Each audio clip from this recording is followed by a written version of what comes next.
بلوچستان کے اندر طلاقیں بہت کم ہیں، عرب کے اندر بھی طلاقیں بہت کم ہیں۔ وجہ کیا ہے کہ وہاں پر جہیز لڑکے کو تیار کرنا پڑتا ہے، اس کو پتہ ہے کہ اگر میں نے طلاق دے دی مجھے دوبارہ جہیز دوبارہ بنانا پڑے گا۔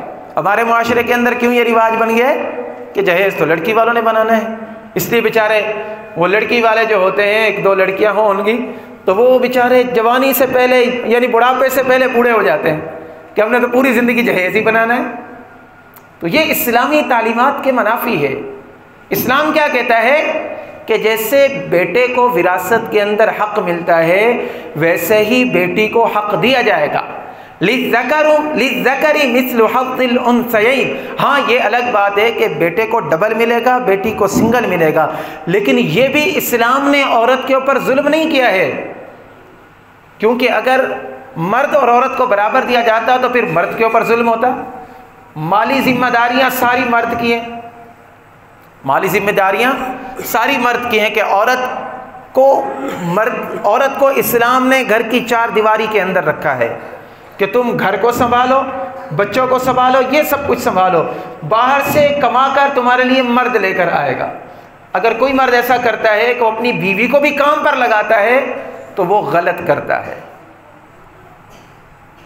ہاں اگر کوئی مجبوریاں ہیں، جیسے آج کل کے حالات ہیں، ہمارے ملک کے معاشی پریشانیاں ہیں، تو پھر ٹھیک ہے، اس کے اندر لگا سکتا ہے، اس کو پردے کا خیال رکھتے ہوئے عورت جا سکتی ہے۔ کوئی یعنی کہ اس طرح بھی نہیں ہے کہ اگر عورت باہر نکل گئی تو دائرہ اسلام سے خارج، نہیں، پردے کا لحاظ کر کے سارے کام کر سکتے ہیں۔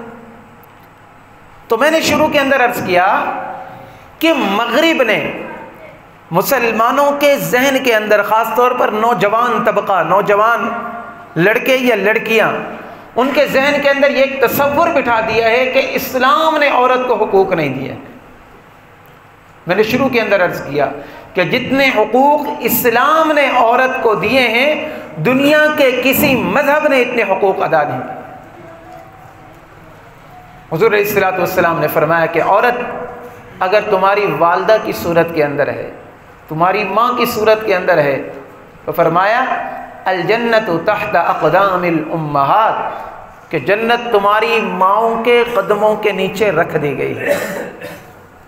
اور اللہ کے نبی نے یہ ہمیں عملی طور پر پریکٹیکلی کر کے دکھایا ہے۔ حدیث کا مفہوم ہے، حضور علیہ الصلوۃ والسلام فرماتے ہیں کہ اگر میری ماں زندہ ہوتی، میں مسجد نبوی کے اندر جماعت کرا رہا ہوتا، عشاء کی نماز پڑھا رہا ہوں یا کوئی نماز میں پڑھا رہا ہوں، میری ماں مجھے گھر سے آواز دیتی، بیٹا محمد صلی اللہ علیہ وسلم، حضور علیہ السلام فرماتے ہیں کہ میں اپنی نماز توڑ کر اپنی والدہ کو جواب دیتا، لبیک یا ام۔ تو بتائیں دنیا کے کسی مذہب نے اتنے حق دیے ہیں؟ شوہر عورت کے لیے صاحبان کی طرح ہے، عورت کا تحفظ کرنے والا ہے۔ اسلام نے شوہر کے اوپر ذمہ داریاں ڈالی ہیں۔ اور مغرب کیا کہتا ہے؟ مغرب کیا کہتا ہے؟ مغربی تہذیب کیا کہتی ہے کہ شوہر سے آزاد ہو جاؤ، طلاق لے لو۔ یہ جو باہر آج کل ایک طوفان بدتمیزی برپا ہے، 8 مارچ کو یہ جو نکالا گیا جلوس، اس کے اندر یہی چیز دکھائی جا رہی ہے نوجوان بچیوں کو۔ یاد رکھیں، اگر ہم نے اسلامی تعلیمات کو چھوڑا، ہم نے ان لوگوں کی پیروی کی جو مغرب کے پیچھے اندھا دھند تقلید کر رہے ہیں، مغرب کے پیچھے چل چکے ہیں، یاد رکھیں جتنی ناقدری عورت کی یورپ کے اندر اور مغرب کے اندر کی جا رہی ہے، دنیا کے کسی کونے کے اندر نہیں کی جاتی۔ آج پاکستان کے اندر عورت کی عزت ہے، لیکن مغرب کیا کہتا ہے؟ آپ امریکہ وغیرہ میں جائیں، وہاں کی آج کل تو گلوبل ولیج ہے نا دنیا، مشکل نہیں ہے، آپ یوٹیوب کے اوپر سرچ کر دیں، وہاں پر عورت بیچاری ڈرائیوری بھی کرتی ہے، بڑے بڑے ٹرالے بھی چلانے اس نے، اور گھر میں آ کر بچوں کو بھی پالنا ہے، بچے بھی پیدا اس نے کرنے، بچوں کو پالنا بھی ہے، گھر کا کام بھی کرنا ہے، کپڑے بھی دھونے، ڈبل ڈیوٹیاں بھی دے رہی ہے۔ کوئی عورت کی عزت نہیں۔ ہمارے معاشرے کے اندر کتنی عزت ہے، اگر ہم بس کے اندر ہوتے ہیں، کوئی خاتون آ جائے تو ہم اس کو جگہ دے دیتے ہیں، ہم اس کو سیٹ پر بٹھا دیتے ہیں، خود کھڑے ہو جاتے ہیں۔ ان کے لیے ایک الگ ہم نے جگہ بنائی ہوئی ہے یہاں پر، لیکن مغرب کے اندر یہ چیزیں نہیں ہیں۔ مغربی تہذیب وہ لوگ یہی چاہتے ہیں کہ جیسے ہم اندھیرے کے اندر چلے گئے ہیں مسلمانوں کو اس اندھیرے کے اندر گرا دیں۔ اس لیے میرے بھائیوں ہمیں ان کے پیچھے چلنے کی ضرورت نہیں ہے، ہمیں بہت ہی خوبصورت مذہب دین مذہب اسلام عطا کیا گیا ہے، اور اس کے اندر جتنے حقوق اسلام نے عورتوں کو دیے ہیں دنیا کے کسی مذہب نے نہیں دیے۔ پوری ایک سورت میں نے شروع میں بتایا، سورۃ النساء، پوری ایک سورت 1.5 سپارے کی سورت اللہ رب العزت نے قرآن کے اندر نازل فرمائی۔ اور قرآن کیا کہتا ہے؟ عورتوں کے ساتھ بھلائی سے پیش آ جاؤ، نرمی سے پیش آ جاؤ، تمہارا نباہ نہیں ہو رہا تو ایک اچھا سا طریقہ رکھا ہے اسلام نے، طلاق کا حلال طریقہ ہے۔ یہ نہیں کہتا اسلام کہ اس کو باندھ کر رکھو، اس کے اوپر تشدد کرو، یہ بالکل بہیمانہ عمل ہے۔ کچھ لوگوں کی عادت ہوتی ہے نا، اپنی بیویوں کو مارتے ہیں اور جانوروں کی طرح مارتے ہیں۔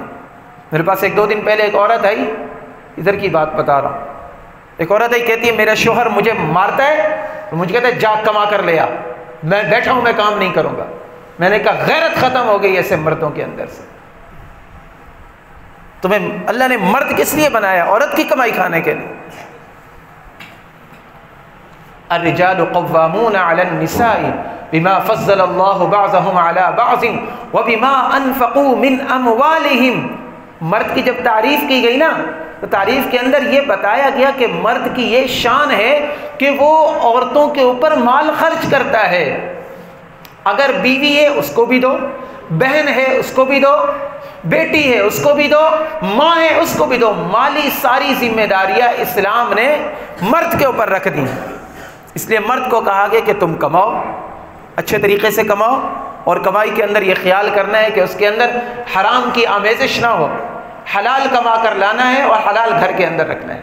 یا لا يستوي الخبيث والطيب ولو اعجبك كثرة الخبيث، فرمایا کہ حلال اور حرام کبھی برابر نہیں ہو سکتے، حلال اور حرام کبھی برابر نہیں ہو سکتے، حالانکہ حرام تمہیں بہت زیادہ نظر آئے گا۔ ہم میں سے جنہوں نے بکریاں رکھی ہیں نا یا یہ بڑے جانور رکھے ہیں تو ان کو پتہ ہے یہ 1 یا 2 بچے دیتے ہیں، 1 یا 2 بچے دیتے ہیں، اور اللہ نے ایسی برکتیں دی کہ فارم کے فارم بھرے ہوئے، ریوڑ کے ریوڑ بکریوں کے بنے ہوتے ہیں۔ اور ہمارے سامنے ہی ہوتا ہے کہ کتی جو ہے یہ 12 بچے، 15 بچے، 10 بچے دیتی ہے، لیکن کہیں پر ہمیں کتوں کا ریوڑ نظر نہیں آتا ہے، کتوں کا ریوڑ نظر نہیں آتا۔ اس لیے علماء کرام نے فرمایا کہ یہ حلال اور حرام کا فرق ہوتا ہے۔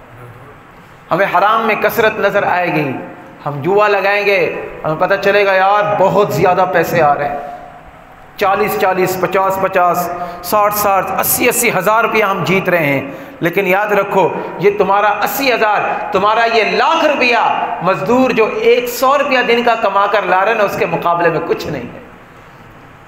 اللہ رب العزت نے اس کے مال کے اندر برکت رکھی ہوگی اور حرام مال کے اندر اللہ نے سکون نہیں رکھا ہے۔ اس لیے ہم جب کمائیں، کماتے ہوئے ہم نے خیال کرنا ہے کہ کہاں سے آ رہا ہے۔ اللہ رب العزت سے دعا کریں جو معروضات پیش کی اللہ رب العزت عمل کر